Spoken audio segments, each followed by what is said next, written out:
जवाब नहीं आएगा, कोई रिकॉर्ड हो रहा है। डिफिनीशन ऑफ द सीओपीडी में समझो कि सीओपीडी में chronic obstructive pulmonary disease, that is called chronic obstructive airway disease, उसको दूसरा नाम एयरवे डिजीज है। तो एयरवे डिजीज में दो डिजीज कॉमन लिया गया, पहले 3 था, पहले 4 था, बाद में 3 हुआ, अब 2 डिजीज। पहले ब्रोंकियल अस्थमा भी उसी में था, ब्रोंकी एक्टेसिस भी उसी में था, अब ब्रोंकियल अस्थमा अलग हो गया है, ब्रोंकी एक्टेसिस भी अलग हो गया है। अब सिर्फ 2 डिजीज है, एक सबसे पहला क्रोनिक ब्रोंकाइटिस और दूसरा इम्फीजिमा। 2 चीज कॉमन है जो सीओपीडी में है। पहले था 4, 3 हुआ, अब 2 हुआ। तो अभी जो है 2 डिजीज में आ गया। क्रोनिक ऑब्स्ट्रक्टिव पल्मोनरी डिजीज का डिफिनेशन है एक कॉमन प्रिवेंटेबल, यानी ये it is the preventable and treatable disease, यानी COPD is a preventable and treatable disease है। It is characterized by persistent airway limitation, airway flow limitation that is usually progressive and associated with an enhanced chronic inflammation response in the airway and the lungs to noxious particle or gases। देखो COPD का बहुत सबसे बड़ा risk factor cigarette और smoking है, ठीक है। तो ये जो है प्रिवेंटिव, इसलिए प्रिवेंटिबल है और ट्रीटेबल डिजीज है। और एयर फोर का इसमें क्या है, 2 तरह का होता है, एक का ऑब्स्ट्रक्शन होता है, यानी ब्रोंकियल्स में का न्यूरिंग हो जाता है, और एक इम्फीजमा में क्या होता है, परमानेंट, यानी क्रोनिक ब्रोंकाइटिस में क्या होता है, एयरवे का न्यूरिंग हो जाएगा, यानी ड्यू टू किसके इनॉक्सियस पार्टिकल और गैसेज, यानी सिगरेट और स्मोकिंग के कारण, डस्ट होने के बाद, इंडस्ट्री में काम करने की वजह से धीरे धीरे न्यूरिंग हो जाएगा। और इम्फीजमा में क्या होता है, permanent dilatation of the alveoli का परमानेंट डायलेटेशन हो जाता है, और hyper infiltration of the lungs tubular heart shape है, दैट इज कॉल्ड इम्फीजमा। तो इसमें 2 चीज मेन आते हैं। तो सीओपीडी में इनका क्रोनिक ब्रोंकाइटिस और इम्फीजमा।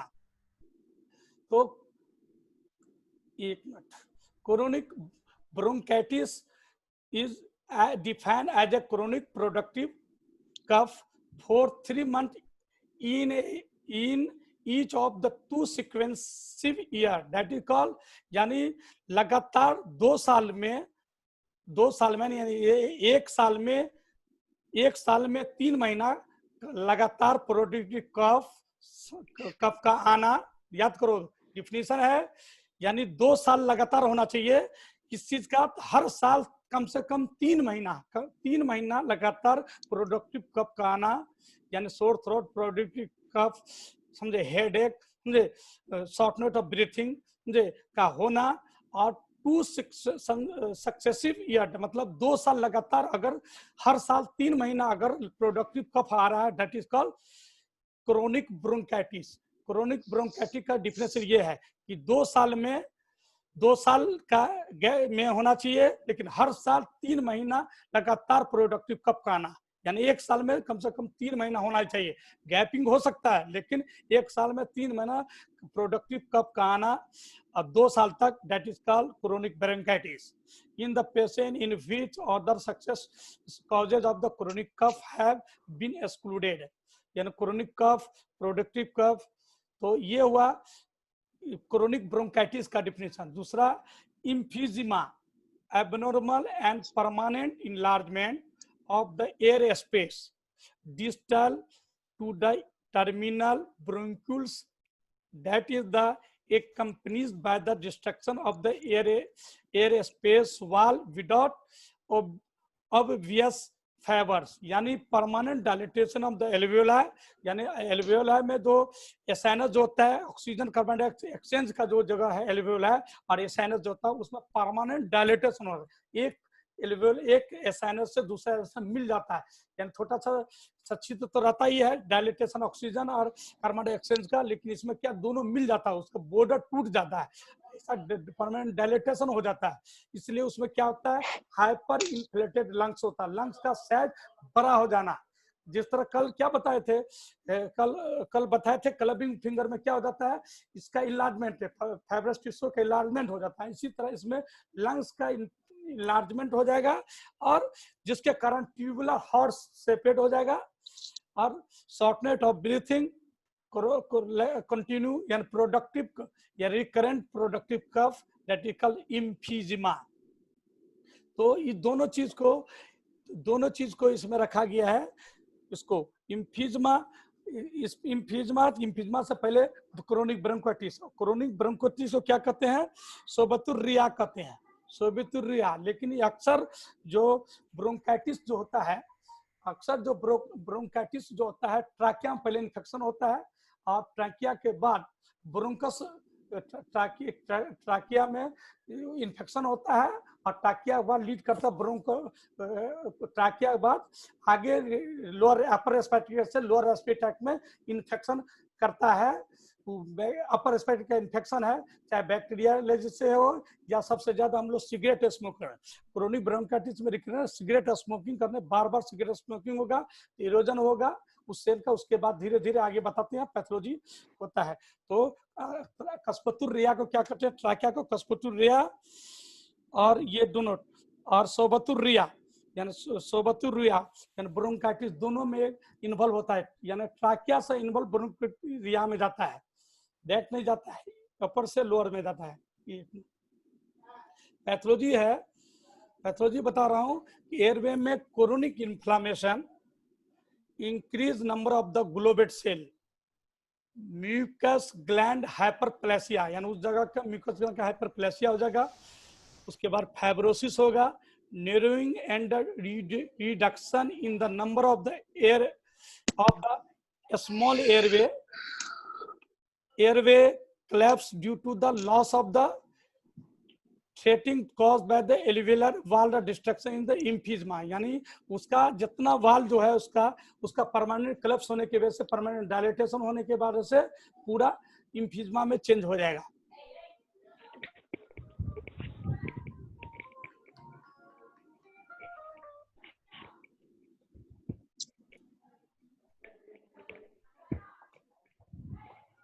देखो ये नॉर्मल ब्रोंकी है, देखो ये ट्यूब ओपन, और ब्रोंकाइटिस में क्या होगा, देखो पूरा मसल्स का एक फॉल्स लेयर फाइबर्स बना लिया, एपिथेलियल शीट को म्यूकस का थिकनेस बना दिया, जिसके कारण पूरा नेरोइंग हो गया, ब्रोंकल्स पूरा नेरोइंग हो गया, एकदम छोटा हो जाएगा, इतना तंगी आ जाता है इसमें, इतना छोटा हो जाएगा सांस लेने में दिक्कत होगा, वहां से ऊपर सांस नीचे नहीं जाएगा, ऊपर ही सांस रहना शुरू हो जाएगा। इसलिए शॉर्टनेस ऑफ ब्रीथ कॉमन होगा, प्रोडक्टिव कफ बहुत ज्यादा ब्रोंकोरिया हो जाएगा, बहुत ज्यादा प्रोडक्शन कफ का वहां हो जाएगा इन्फेक्शन होने की वजह से। उसके बाद lungs parenchymal, emphysema affected that the structure distal to the terminal bronchioles consisting of the respiratory bronchioles and alveolar sac and alveoli known collectively as the sinus। वह दोनों एक दूसरे, देखो ऐसे तरह गुच्छा, अंगूर के जिस तरह गुच्छा है उसी तरह का उसका पार्शियल टीएस करते हैं, उसी तरह अपना ब्रोंकस का अपना क्या एल्वेलाई का क्या रहता है उसी तरह नजर आता है, गुच्छा नजर आता है, पार्शियल गुच्छा उसी तरह एक दूसरे से मिला रहता है, एक दूसरे से जुट रहता है। लेकिन एम्फीजिमा होने पर क्या होता है, दोनों में ऑक्सीजन कार्बन एक्सचेंज करने के लिए उस जगह रहता है, लेकिन क्या हो जाता है दोनों का परमानेंट डायलेटेशन हो जाता है इन्फेक्शन की वजह से, बार बार रिकरेंट कफिंग होगा, सिगरेट स्मोकिंग की वजह से होगा, बार बार एक पर जमेगा जिसके वजह से वहां का परमानेंट डायलेटेशन हो जाएगा, जिसके कारण से वहां का हमेशा के लिए परमानेंट डायलेटेशन हो जाएगा, जिसके वजह से शॉर्टनेस ऑफ ब्रीथिंग होगा। देखो यही बता रहा है साइनस ही है, देखो ये ब्रोंक्यूल्स है, उसका टर्मिनल ब्रोंक्यूल्स है, उसके बाद एल्वेओलर डक्ट है, गोला गोला अंगूर के गुच्छा की तरह एल्वेओला है, तो इसी में एक दूसरे झुंड है, एक दूसरे का ये साइनस ज्वाइंट है, इसको एक दूसरे को मिल जाता है, आगे बताते हैं कैसे हो जाता है। इस फोटो से देखो, ये देखो जैसे ये है, तो इसके बाद ये इन्फेक्शन होकर लेयर 20 का साक खत्म हो गया है, उसका subtype of the emphysema centrilobular emphysema that is the proximal acinar, यानी देखो इसका एसाइनर का एक दूसरे के खत्म हो गया और सीधा एक पूरा एक कैविटी तरह डायलेटेशन हो जाएगा। देखो यहाँ का पूरा ब्रोंक्यूल्स पूरा डायलेटेशन होगा, लंबा इनलार्जमेंट हो गया और बीच का स्पेस खत्म हो गया, यानी जो एक्सचेंज करना है वहां कार्बन से कार्बन डाइऑक्साइड का एक्सचेंज नहीं होता है। Abnormal dilatation of destruction of the respiratory bronchioles, the central portion of the sinus, it is the commonly associated with the cigarette smoking, यानी ड्यू टू बार बार सिगरेट स्मोकर जो होता है उसके पीने की वजह से बार बार सिगरेट स्मोकिंग करने के वाला तो एडिक्ट जो रहता है हमेशा भर दिन, मान लिया एक दिन में 10 सिगरेट पी रहा है पर डे, लगातार हुआ कई सालों तक, यानी एक महीना, कोई कई साल से 5 साल 10 साल 15 साल 20 साल करने के बाद लगातार कुछ दिन के साथ जिसको इम्यूनिटी पावर कमजोर हो जल्दी हो जाएगा, जिसको प्रोटीन की कमी रहेगी जल्दी हो जाएगा, तो इसके बाद ये चेंज सेकेंडरी इन्फेक्शन में ये चेंज होता है इसमें इम्फीजमा में। ऐसा नहीं है कि एक दिन सिगरेट पिया और उसको हो गया, लंबा टाइम लगता है, इसमें टाइम टेकिंग है। उसके बाद पेनिसाइनल इम्फीजमा, पेनिसाइनस में पूरे लोब्स में, देखिए ये पेन में पूरा एल्वियोलाई में पूरा हो गया, refer to as the enlargement of destruction of the all parts of the sinus seen in the alpha 1 antitrypsin deficiency and smoker, यानी स्मोकिंग के कारण के बाद हमारे शरीर में एंटी ट्रिप्सिन होता है, ट्रिप्सिन एंटी ट्रिप्सिन होता है, एंजाइम होता है अल्फा ट्रिप्सिन, तो उसका भी डिफरेंशिएट होने के बाद से उसकी भी एक तक वो भी प्रोटीन है, उसकी भी कमी होने की वजह से कमजोर हो गया है एसाइनस, उसके बाद परमानेंट डायलेटेशन हो जाए, पूरे में एल्वियोलाई में डायलेटेशन हो जाता है, एक टाइम ऐसा होता है पूरे हो जाता है। उसके बाद पारासेप्टल इम्फीजमा, एक टैप है पारासेप्टल, पारा मीन 2 या 2 से ज्यादा को पारा कहते हैं, पारासेप्टल इम्फीजमा, सेप्टम जो एक दूसरे को एक एल्वियोलाई दूसरे बार 20 के स्पेस को कहेंगे सेप्टम वाल, किसी को distal acinus the alveolar duct are the predominantly affected, इसमें भी देखो अंदर से पूरा अफेक्टेड हो गया डक्ट एंड एल्वियोलाई, इसका सेप्टम वाल इसका जो था पूरा एक दूसरे से मिल गया, इसलिए पारासेप्टल इम्फीजमा में ऐसे हो जाएगा। उसके बाद इम्फीजमा में देखो पिक्चर से ही पता चल जाएगा, इम्फीजमा में डिस्टल एसाइनस में दूर के चीज हुआ, पैन में पूरे हो गया, और सेंट्रियोल सेंट्रल्स एंड प्रोक्सिमल इन में नजदीकी से, यानी जहाँ पर ब्रोंकियल निकलता है, ब्रोंकियल शुरू से ही ब्रोंकाइटिस जहाँ है उसके बाद ही से शुरू से, यानी मुंह से डायलेटर शुरू हो गया। तो ये 3 स्टेज इसका दिखा दिया है, ये इसी तरह फोटो देखेगा इसी तरह। और उसके बाद पल्मोनरी वास्कुलेचर,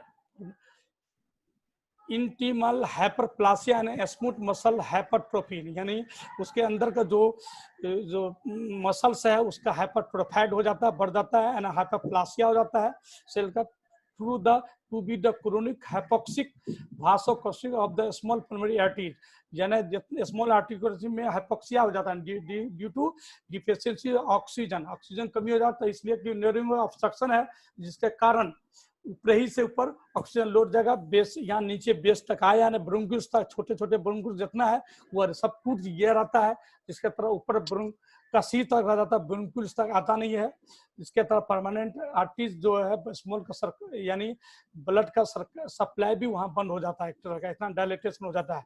इसलिए उसके बाद destruction of the alveoli due to the emphysema can lead to the loss of associated with the area of the pulmonary cavity bed and pruning of the distal vasculature, यानी उसका सबका जैसे lungs जिस तरह body में capillary bed होता है, इसमें फिंगर में इसी तरह लंग्स में कैपिलरी बेड होता है, उसका भी इन्फ्लामेशन होने की वजह से, वहाँ रैप्चर होने की वजह से क्या दूर में डिस्टल वास्कुलेचर हो जाएगा, उसके बाद परमानेंट ऑक्सीजन की वहाँ कमी होने लगेगी, जिसके वजह से डिसेनिया शुरू हो जाता है इसमें।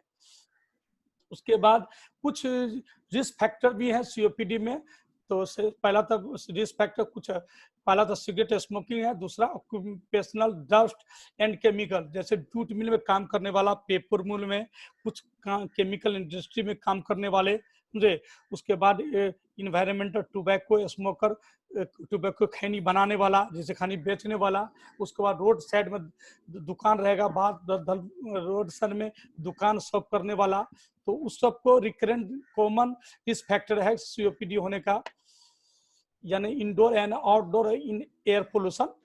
उसके बाद कुछ जेनेटिक्स भी है, और उसके बाद कभी कभी होने के बाद सेकेंडरी इन्फेक्शन में भी चेंज हो सकता है। और social economical status, that is called poor immunity, mall nutrition की वजह से धीरे धीरे इम्यूनिटी प्रोटीन का डिफिशियंसी होगी तो अल्फा टिप्सिन कैमोटेक्सिन की भी डिफिशियंसी होने की वजह से वहाँ का सेल कमजोर होगा, उसके कारण भी कॉमन होगा। तो ये एक रिस्क फैक्टर है।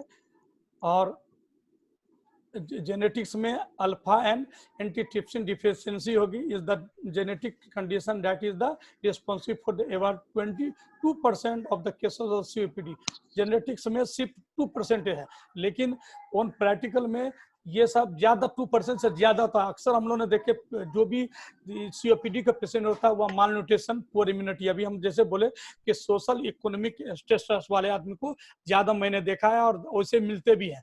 खासकर जो गरीब आदमी है, गरीब आधा रूरल एरिया का आदमी है, उसको प्रोटीन जो सब खाना भी अच्छा से डाइट नहीं मिल पाता है और रहन सहन भी अच्छा नहीं रहता है, यानी indoor and outdoor air pollution में कॉमन रहते हैं, तो उस सबको कॉमन ये इन्फेक्शन होता है। in this condition the body does not make enough of the protein, अभी हमने बोला पुअर प्रोटीन की कमी की वजह से जेनेटिक एंड अल्फा 1 एंटीट्रिप्सिन की कमी हो जाएगा, क्योंकि गरीब आदमी जो रहता है उसको प्रोटीन सही ढंग से डाइट नहीं मिलता है इसीलिए।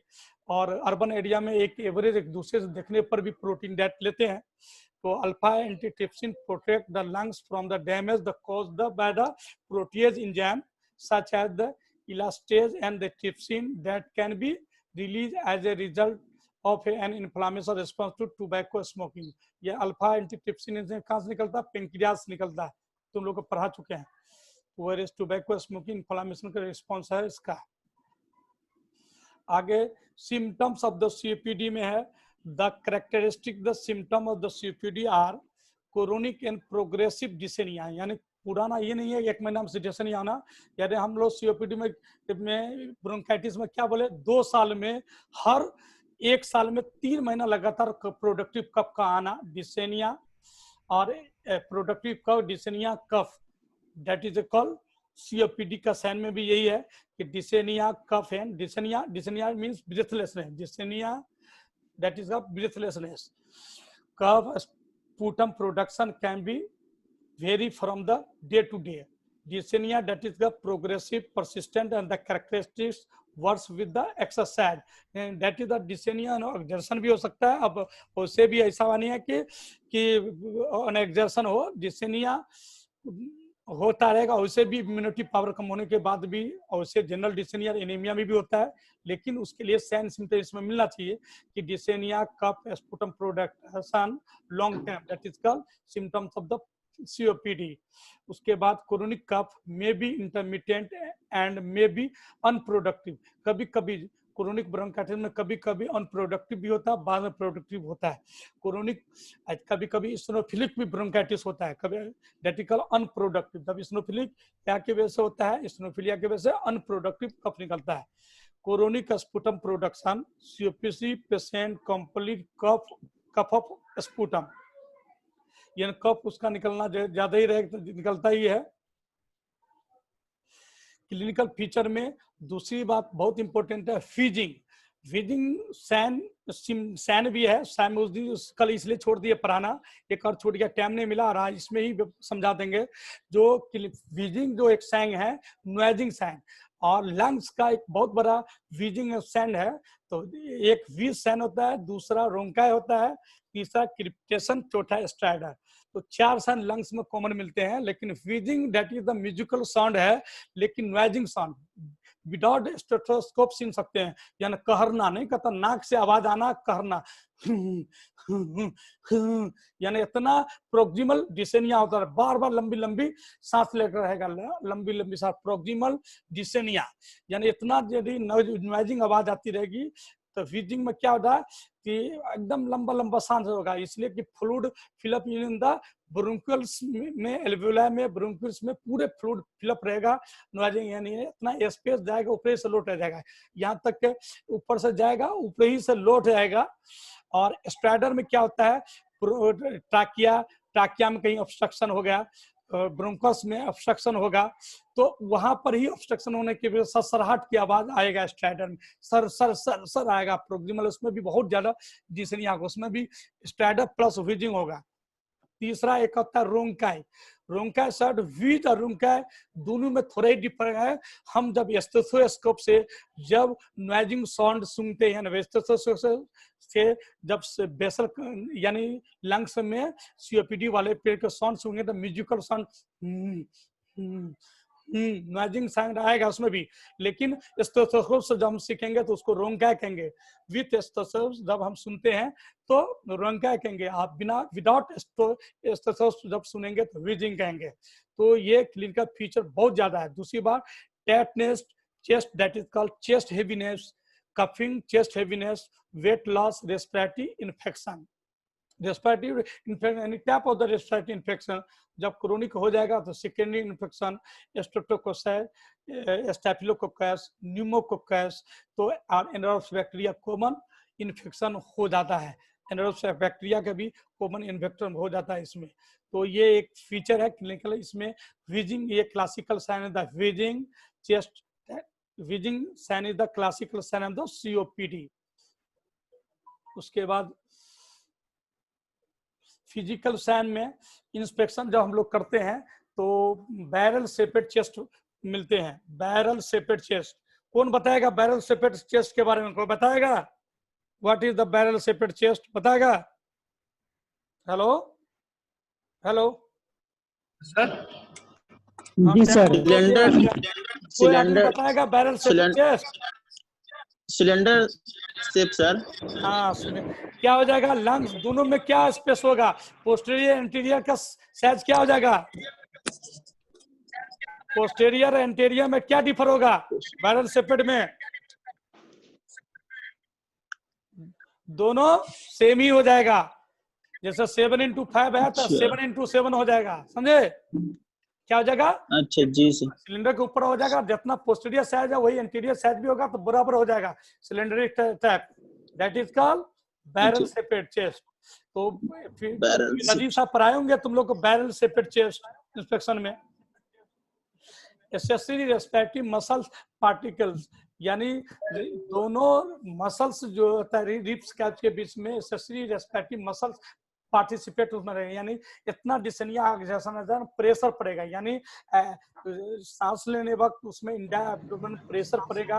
रिब्स का दोनों का देखो पूरा मूवमेंट होगा, दोनों रिब्स का मसल्स का दोनों का मूवमेंट है मेरा, इसलिए डिसनिया एक्सर्शन और अक्सर प्रोक्सिमल डिसनिया होता है लगातार बार बार, जिससे सांस लेने की दिक्कत होगी। उसके बाद prolong expiration during the quick breathing, यानी इंस्पिरेशन शॉर्ट होगा, एक्सपिरेशन लंबा होगा। हाँ यानी इंस्पिरेशन शॉर्ट होगा, एक्सपिरेशन लंबा होगा। थ्रू द देखो expiration through the pursed lip होगा, यानी इतना ज्यादा होगा। देखो इसमें फोटो से बता देंगे, एक मिनट आते हैं तो बता देते हैं। देखो ये नॉर्मल है बैरल शेपेड में। देखो ये शेप पोस्टीरियर पीछे बड़ा होता है 7x5 होगा तो 7x7 हो जाएगा, दोनों बराबर। देखो ये सेम बराबर रहता है, इसमें पता चलता है। तो उसके बाद अगला पोजीशन तो expiration through the pursed lip. उसके बाद paradoxical retraction of the lower interspace during the inspiration, that is the Hoover sign. अब आगे दिखाते हैं। होवल सैन है, ट्राइपोड पोजीशन है।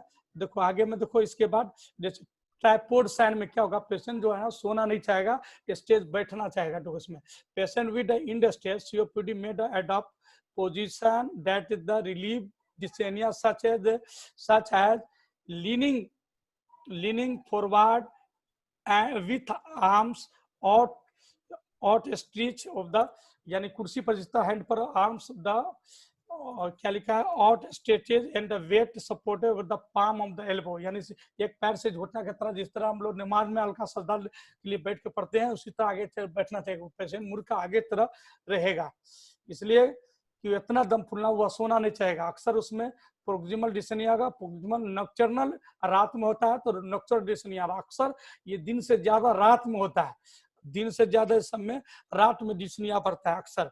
दिन में काम किए, धंधा की काम, बिजनेसमैन है उस काम करो तो बिजी, रात में जब जाता है तो फ्लूइड फिलअप भी एल्वुलाई होगा जिसका रंग बैठेगा। और उसके बाद जनरल भी डिसेरिया, इसनोफिलिया भी रात में बढ़ता है, इसनोफिल की वजह से है, दिन में बढ़ेगा। तो ये सब साइन है। और डायग्नोसिस ऑफ सिम्टम्स, इसको पढ़ाना है 2 दिन में पढ़ेगा, इतना लंबा है समझे। तो डायग्नोसिस ऑफ द सिम्टम में, symptom shortness of the breath, chronic cough, sputum that is the productive sputum, और exposure to the risk factor में tobacco, occupation, indoor and output pollution अभी पढ़ा चुके हैं, और spirometry requirement to the stabilize diagnosis, यानी spirometry ये सब कल बताएंगे कि कैसे जांच करते हैं, क्योंकि इंपोर्टेंट स्पायरोमेट्री का बहुत ज्यादा इसमें है, यानी कितना इंस्पायरेशन है, फोर्सफुल इंस्पायरेशन और फोर्सफुल एक्सपीरियंस, दोनों का रेशियो कितना होना चाहिए, कल हम ये सबको बताएंगे। अभी जो क्वेश्चन पूछना है तुम लोग, इसको क्वेश्चन पूछो, टाइम क्या है, कम 5 मिनट है इसको, तो तुम लोग को जो क्वेश्चन पूछना है पूछ सकते हो। सर प्रोडक्टिव और नॉन प्रोडक्टिव में क्या फर्क है सर? देखो याद रखना, अक्सर हेलो, हाँ सर। रजी को बोलो, रजी को ज्वाइन करो आज। ठीक है सर, अस्सलाम वालेकुम। हेलो सलाम। हाजी बना किए हो, हाजी वाला डाले हो, ले लो तो शॉर्ट, कोई आदमी ले लो तो। अभी 2-3 आदमी के बाद में बढ़ा।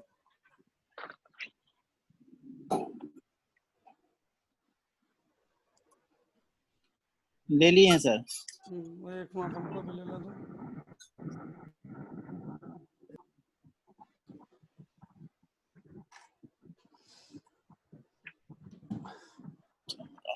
ठीक है, रजी का क्लास के लिए जाओ।